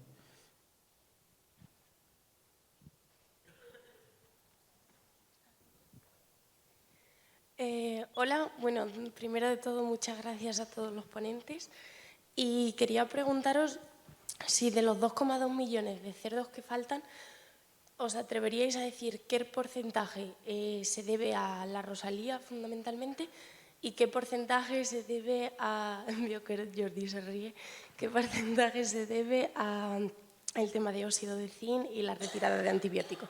Porque aquí en esta zona, por ejemplo, pues la Rosalía, por lo que tengo entendido, todavía no está y bueno, también hemos sufrido muchas bajas. Entonces, comentar un poquito si os atreveríais a decir qué porcentaje podéis achacar a cada cosa. Ya está, gracias. Concretar porcentajes es muy difícil, es imposible. En la información que nosotros registramos y vemos, el empeoramiento que se ha producido por las reducciones de antibióticos y el óxido de zinc sería, quizás, hablando en porcentajes, queriendo dar una respuesta a esto, podría ser en torno pues, a un 20-30%, y el resto, pensamos, opino, no es un dato científico, pero se podría achacar más a estos problemas de PIRS, no solo de Rosalía, también en algunas zonas, por ejemplo, aquí no hay la Rosalía en esta zona, pero sí está la cepa Segovia u otras cepas, entonces el PIRS no es solamente el de la Rosalía, también ha habido otros brotes, ¿no? Pero en mi opinión, y dicho así, intentando responder a la pregunta, pues quizá 30% es el resto de cosas y un 60-70% este PIRS. Cuidado, que el PIRS también, por su inmunosupresión, luego cuando no tienes según qué tipo de herramientas disponibles para poderlo frenar sus consecuencias, pues aquí se genera otro problema vinculado también a PIRS, pero eso ya es más difícil de concretar. No sé. Yo por mi parte coincido con lo que ha comentado Pep, y luego también hay que tener en cuenta, tendríamos que valorar esas granjas que son PIRS negativas, que existen, ¿no? Allí, ¿qué es lo que está provocando esa mortalidad? Si es otras cosas o el PIRS que aparezca implica que luego haya mortalidad por patógenos secundarios. Y sobre todo, también algo para poder valorarlo, lo importante es apuntar, ver y saber de qué se están muriendo para después poder calcular estos datos. Yo solamente a nivel de cálculo, con los datos que he presentado que tenemos, aproximadamente desde 2020 en España, sumando todas las granjas que tenemos constancia de que se ha detectado cepa Rosalía, y es un valor positivo, optimista, porque hay granjas o empresas que no comunican. El último dato que calculé hace unas semanas son que 760.000 cerdas de España en estos 3 años se han infectado de Rosalía en las granjas donde están, en distintos periodos del tiempo. Es decir, en España tenemos 2.500.000 o más o menos. Es decir, si tenemos estas cerdas y multiplicamos por unas pérdidas estimadas que genera un brote de Rosalía, teniendo en cuenta todas las pérdidas, pues que pueden ser entre 5 y 15 lechones de pérdidas, pues puedes un poco la suma y los 2,2 millones que decías tú, ver un poco el porcentaje. Pero yo estoy bastante de acuerdo con lo que dice Pep, que más de la mitad de los lechones que nos faltan les podemos dar culpa a la Rosalía y las otras cepas virulentas, porque en Murcia tenemos la M10, la cepa Segovia, por ejemplo, estuvo muy activa en la zona, sobre todo Segovia, entre 2017 y 2019. La cepa que vino probablemente por lechón holandés S10 en 5 villas en Aragón en 2021-22 también generó pérdida. Es decir, me movería 60-75% de pérdidas culpa de cepas de virulencia típica de PIRS. Gracias. ¿Alguna pregunta más ahí en la sala? Si no, yo tiraré de... disculpa, aquí tenemos una pregunta.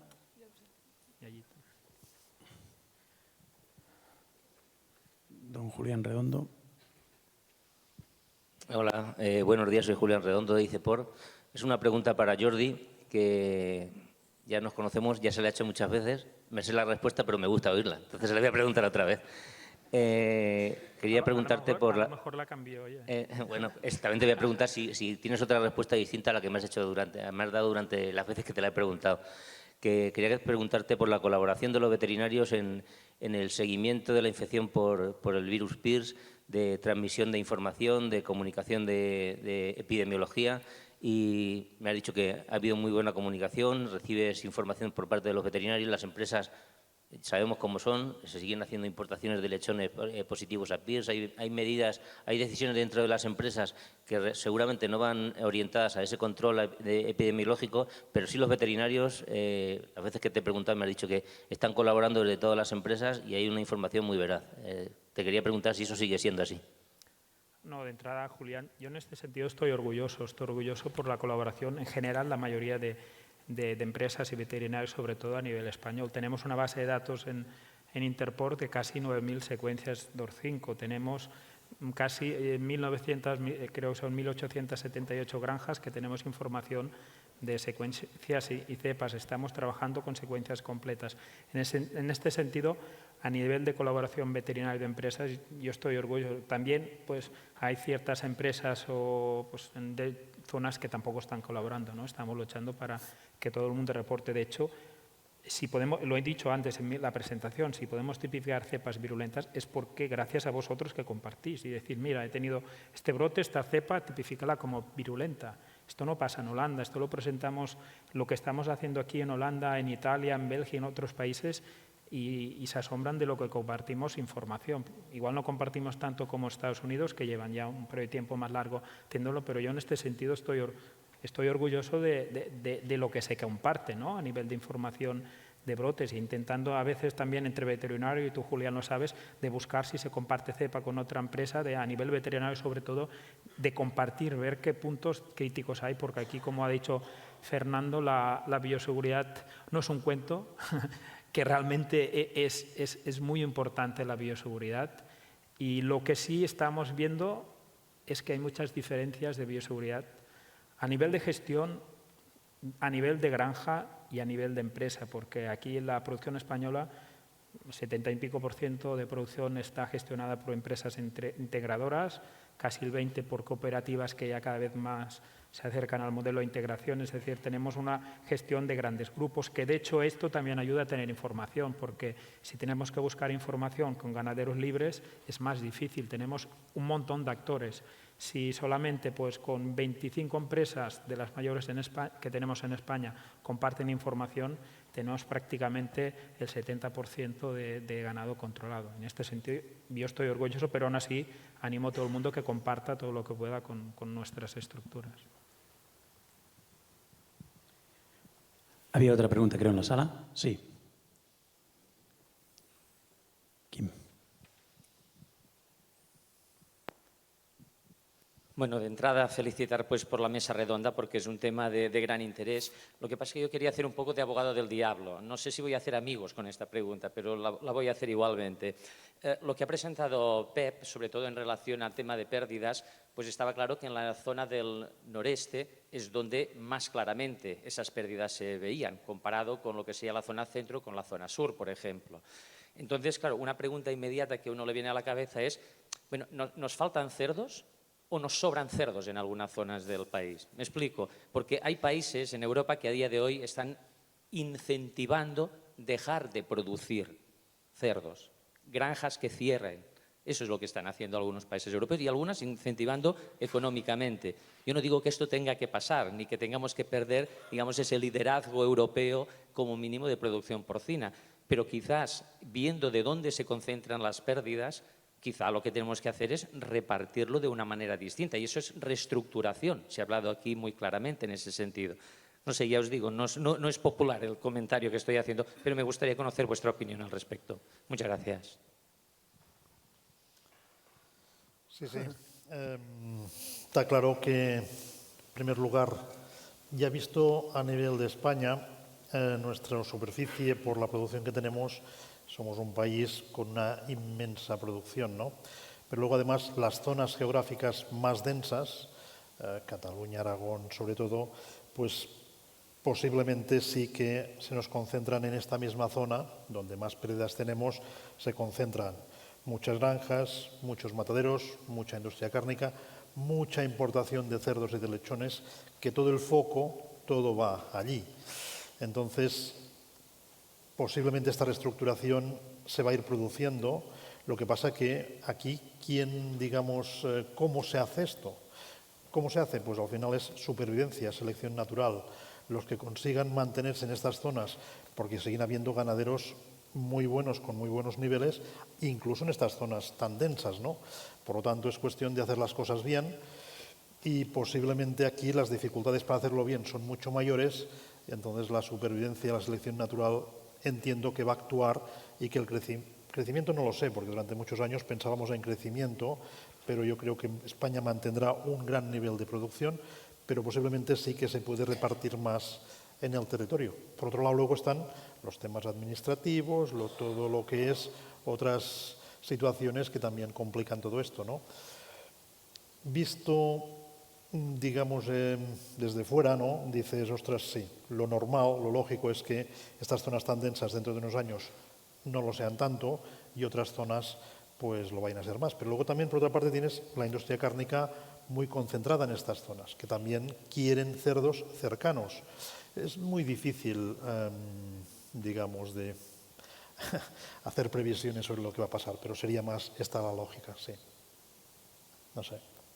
Yo iba a ir por esos derroteros en la respuesta, porque como he dicho antes, yo creo que las cosas que funcionan siguen adelante y las que no pues se quedan en el camino. Entonces esto ya lo descubrió la evolución hace unos años con Darwin, pero lo que creo que es importante es que evidentemente hay factores de fuera que vendrán inesperadamente y afectarán a nuestro trabajo, pero lo que tenemos que hacer nosotros es adelantarnos un poquillo, intentar que esa selección natural venga dirigida por nosotros, que a veces puede ser tan sencilla como plantearse pues que a lo mejor no hay que llenar todas las granjas o que no hay que llenarlas tan seguidas, dejar un tiempo de espera. Esto es muy fácil decirlo desde aquí, cuando estás haciendo cuentas en la empresa es más complicado, pero a veces gestos que parecen que estamos en la rutina de llenar y que vaya la rueda girando, a veces pararse y pensar y hacer pruebas pueden llevarnos a que tengamos resultados por lo menos diferentes, que eso ya te puede decir si los eliges o no, ¿no? Creo yo que tenemos que ser nosotros los que dirijamos hacia dónde tiene que ir eso con algún tipo de ponernos de acuerdo, que creo que se va por buen camino, pero hay margen para hacer cosas. Hoy, dada esta situación, hay muchas iniciativas de muchas empresas que veremos en un futuro, pero que van justamente en esta línea, Fernando, es decir, vamos a invertir en eficiencia para intentar buscar, por ejemplo, un ejemplo más conocido y más claro, ¿no? Explotaciones grandes que se están colocando en bandas a 5 semanas. Esto es una inversión grande y esto te va a generar más espacios, mejorar, digamos, la gestión de la producción. O sea que cuando teníamos el sistema más controlado que ahora, era eficiencia. Vamos a rotar más, vamos a meter más, y eso aguantó un tiempo. Ahora se ha roto, esto se ha roto. Entonces ahora hay grandes, digamos, proyectos y muchas empresas, grandes, medianas, pequeñas, que están haciendo inversiones de alguna forma en manejo, en instalaciones, pensadas para no tanta, o sea, vale más que los cerdos lleguen que no que tengamos muchos y que se nos mueran por el camino, que es mucho más caro. Entonces, estas iniciativas que muchas empresas llevan a cabo, buena parte yo creo que se notarán. Pero eso es una inversión, eso es, inicialmente es espaciar más, generar cambios dentro de la empresa. Es un sector muy dinámico y yo creo que va a encontrar caminos, pero quizás sí que en medio habrá pues selección natural seguro. Perdón. No, el otro día, por ejemplo, estábamos y se hablaba en la reunión, ¿te acuerdas? Que hablaban de que hay que mirar a lo mejor a otros modelos de producción de los que podemos sacar conclusiones. Se hablaba de la avicultura, por ejemplo, que se trabaja de una manera, y a veces han sido como una especie de referencia, ¿no? En según qué sectores. Entonces, pues plantearse el decir, oye, a lo mejor sí que interesa todo dentro, todo fuera. Hay otros sistemas que no sé en qué país comentaron, que en Italia creo que era, que se hacía limpieza de todos los animales cada 3 años, una cosa así, no sé. Bueno, son opciones y es estudiarlas y hacer cuentas. Siempre hay gente con mucha iniciativa, eso es algo que hay que admirar de este sector, que la evolución que está, bueno, iba a decir en 20 años, pero es que de cómo se producía hace 10 años o hace 5 años ha cambiado mucho. Entonces eso es porque hay mucha información, hay mucha comunicación y eso anima a que la gente se atreva a probar otras cosas, no sé. A ver si encontramos una buena solución. Totalmente de acuerdo. Y un punto más quizás, ¿no? Muchas veces también tenemos la sensación de que estamos en un país con 17 países dentro, ¿no? Y no es lo mismo poder crecer en un sitio o en otro en función de las regulaciones que hay en un sitio o en otro, ¿no? Se ha hablado incluso estos días aquí en la sala que en Castilla-La Mancha no se pueden hacer granjas nuevas y no sé si eran en Galicia, hay un límite de un número determinado de madres. Entonces, a veces la reconversión que tiene que existir, que es evidente y que está ocurriendo, también muchas veces viene marcada por la particularidad de cada zona, ¿no? Hay 2 preguntas más en la sala. Tenemos aquí en el centro de la sala y después otra aquí abajo, con Carlos. Disculpa, sí. Guillermo, no te había visto. Buenos días, yo soy segundo izquierdo, funcionario de esta provincia. Y yo quería saber si hay algún estudio y la importancia que tiene, porque teniendo mataderos de cercanías, ¿por qué tenemos que estar abusando del transporte de animales cuando sería más lógico el transporte de canales? Muchas gracias. ¿Alguien en la mesa puede? Fernando, quizás. Es que la reflexión que hace usted yo la veo totalmente lógica. Y al fin y al cabo yo creo que esto es un tema económico simplemente. Los que tienen que vender hacen cuentas y si en otro sitio les sale mejor, pues lo llevan allá. Por lo que estamos viendo, a nivel de Europa hay bueno, a nivel de Europa no, a nivel de la sociedad en general, pero a nivel de Europa, que es donde se ponen las normativas, hay una corriente en la que el bienestar animal es algo importantísimo y bueno, cada vez Miguel Ángel Higuera nos va diciendo las novedades que vienen. Lo que pasa es que cuando Miguel Ángel nos lo dice, creemos que podemos hacer muchas cosas y son decisiones que ya están tomadas. Entonces, ahora pues lo que viene son las cerdas sueltas en parideras, ya está decidido, se podrá retrasar más o menos, pero lo del transporte yo creo que es una cosa que también llegará, se le pondrá lógica en cuestión de tiempo y entonces habrá que aceptar las normas que vengan.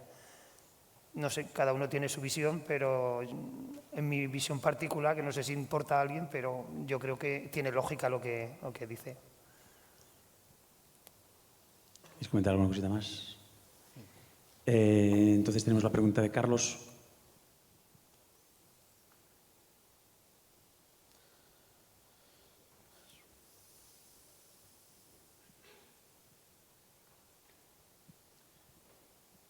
Carlos Piñeiro de ADA. Me gustaría estirar un poco el razonamiento, la pregunta de Kim en relación con los 3.3 en Cataluña, el 1.7 en castellano y el 0.2. No es solo por el número de cerdos, sino por algo que está muy ligado, y son los movimientos intrazona e interzona. Es decir, allí en Cataluña hay mucha más densidad, mucho más movimientos, en las zonas que ha explicado Fernando también, las ADS que lleva, eso está ligado. Entonces, muy posiblemente seamos nosotros los que contribuyamos con nuestra forma de hacer, no solo por la densidad, sino por lo que está pasando dentro de esa zona. O, por ejemplo, se mueven pocos cerdos en general, Jordi ya lo corregirá, entre Cataluña y Murcia, por decir algo, ¿no? Entre Segovia y Murcia. Pasa, pero pasa menos y eso puede también ayudar a explicar esos números que están. Lo que quería aportar en base a este razonamiento, que en principio me parece que es correcto, es que ahora sabéis muchos que nosotros estamos trabajando en tener algún dato objetivo más entre lo que la gente decimos que hacemos y lo que hacemos de verdad. Bueno, aquí también me apoyo en lo que decía Jordi, es que hay una variación entre empresas extraordinaria. O sea, hay empresas que lo hacen muy bien y lo ves desde el primer día, y hay empresas que entre el 15 y el 40% de los movimientos que hacen se saltan sus propias reglas. Entonces, claro, esto complica extraordinariamente la cuestión porque imaginamos en muchos casos que estamos haciendo bien nosotros y más en zonas donde hay muchos vecinos, zonas de alta densidad, de Huesca, de Aragón, etc. Entonces, cuidado, la bioseguridad de momento sigue teniendo, o sea, tiene mucha base y la base técnica y teórica la conocemos nosotros, pero tenemos mucho de suposición. Entonces, en la medida en que empecemos a tener otros indicadores que nos ayuden a entender y cuantificar mejor esto, pues es posible que vayamos llevando las cosas a donde tengamos que estar. Entonces, bueno, pues a este respecto lo que sí me gustaría es, Jordi, sobre todo, y bueno, Fernando también por lo que le toca, que está en primera línea, ¿cómo ves tú esto? O sea, ¿qué grado de complicación, aunque sea solo como una sensación, porque seguramente hasta ahora mismo no es sino eso, ¿qué grado de complicación ves tú en esto? Porque según los estudios que hay, todos parece que van en la misma dirección. Un porcentaje elevadísimo, por encima del 90% de los brotes de granjas, un estudio reciente de Iowa State, dicen tiene que ver con los movimientos entre granjas, de animales, de piensos y de personas, que no hacemos lo que decimos, no respetamos nuestras propias normas. Que estoy totalmente de acuerdo, Carlos, contigo, que el factor humano interviene muchísimo en el movimiento de enfermedades, ¿no?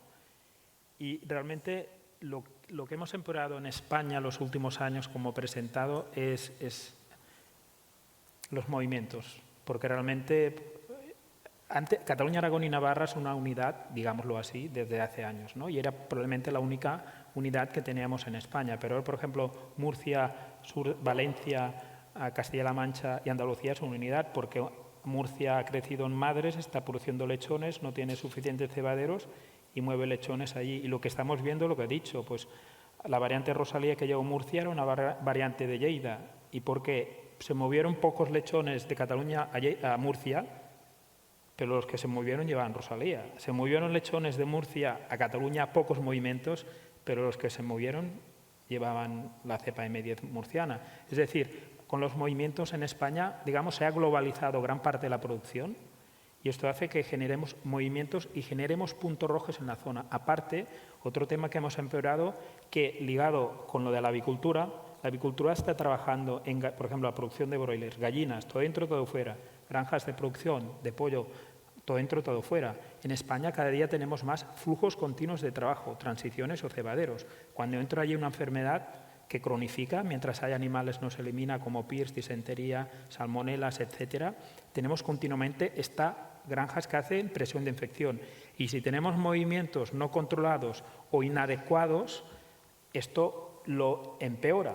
Por eso, zonas como el centro de Castilla y León y Extremadura, que no se ha masificado o no se ha aplicado tanto el sistema de producción en fases o no está tan descompensada la producción de lechones con las plazas de cebadero, la gestión de enfermedades o la diseminación es más fácil de controlar. ¿Hay diferencias entre empresas y entre granjas? Sí, y es muy difícil armonizar. Sí que podemos divulgar, pero yo creo que aquí quien puede armonizar muy bien es la normativa, ¿no? Haré un ejemplo. Yo, por ejemplo, hay una frase que normalmente me dicen, o vosotros supongo escucháis, cuando hay todos los problemas del PIRS que llevamos, una frase que es: el sector tendría que hacer algo.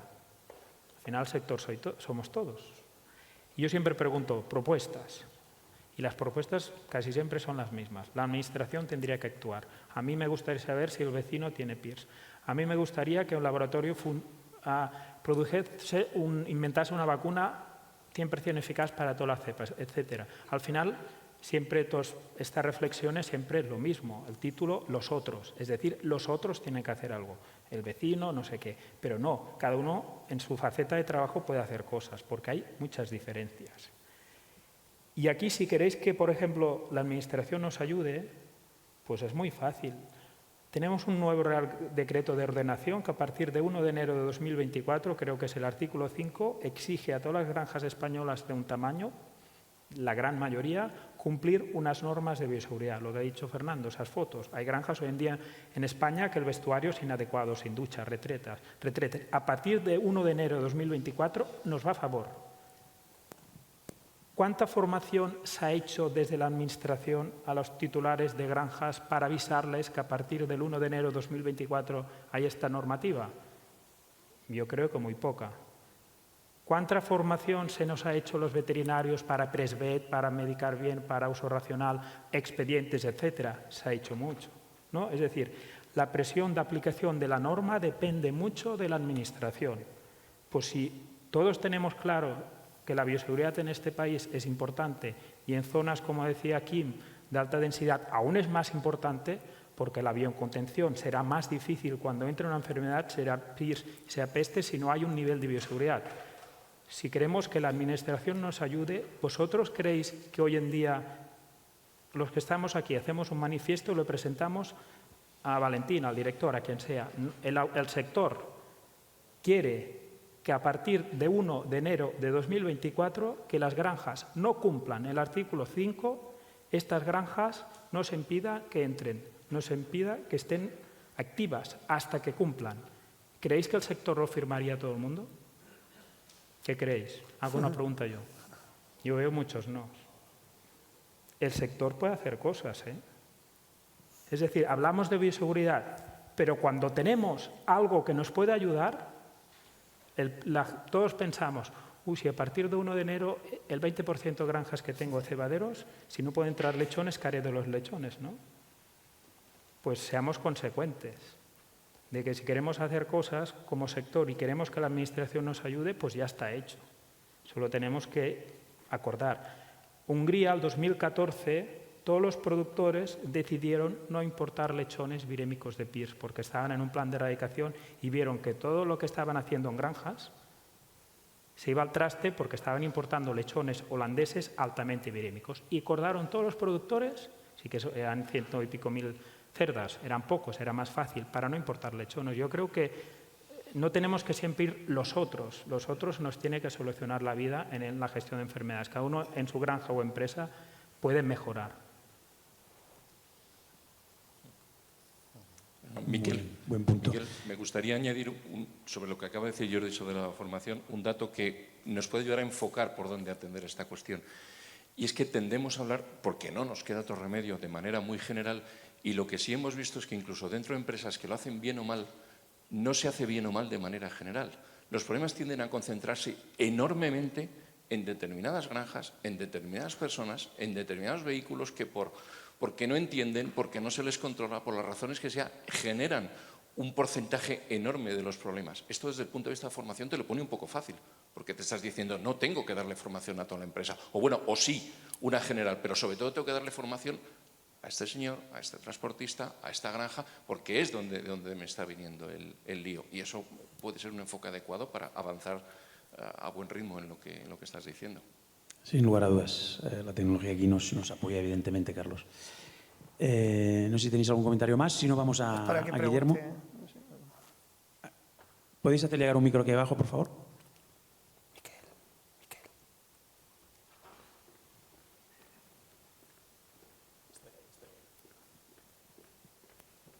Ya cerraremos con Guillermo. Felicidades porque habéis hecho unas presentaciones muy buenas. Debo reconocer que la tuya me ha fascinado. El ejemplo de Ramiro del Monje deberíamos de seguirlo, aunque es un poquito ilegal, pero bueno, no pasa nada. Yo quería hacer una reflexión que tenía más sentido después de Kim, pero incluso tiene mucho más sentido después de la de Carlos.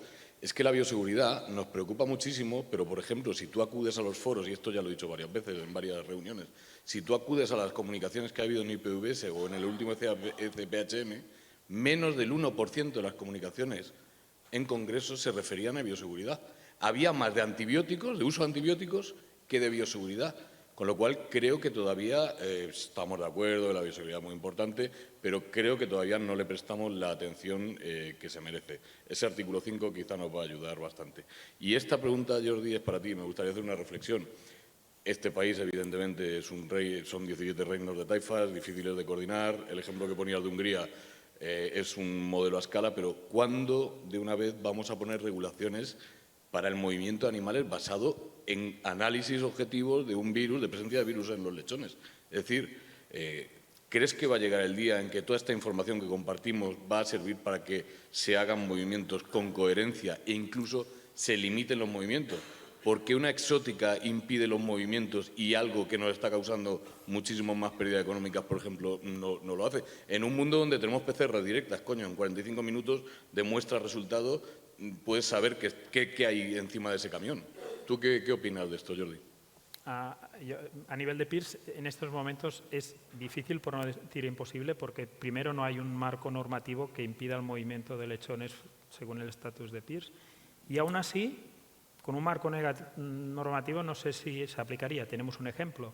Hay un reglamento europeo de 2021 que los centros de inseminación tienen que ser seronegativos, las entradas a cuarentena tienen que chequearse en origen y antes de salir. Todos los CIAs de España, de Europa, tienen que hacer un control serológico que es de los mínimos al año y es un reglamento vigente desde abril de 2021 y en finales de 2023, como decía Miquel, tenemos 17 comunidades autónomas.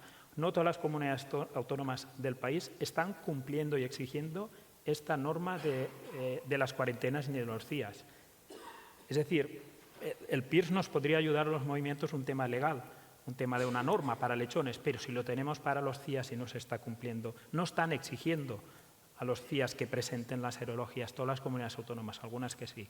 Es decir, yo ya digo, necesitamos de la ayuda de la Administración, pero la Administración no siempre prioriza unos temas y estamos viendo que en el PIRS no es prioritario.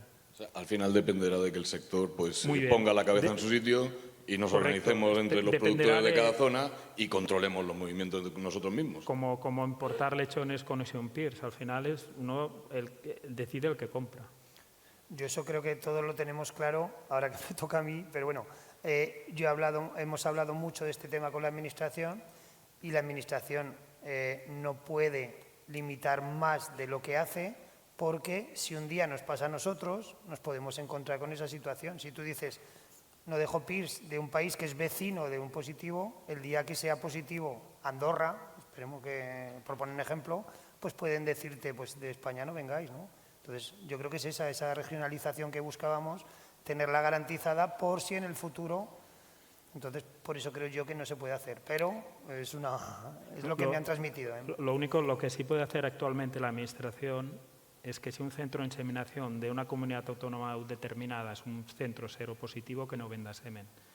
Y hay comunidades autónomas de España que lo están aplicando y hay comunidades autónomas que no. Y es un reglamento de 2021. En este sentido, claro, lo triste es que cuando tenemos una ley que nos va a favor en el control del PIRS, que no se aplique de igual forma en todas las comunidades autónomas.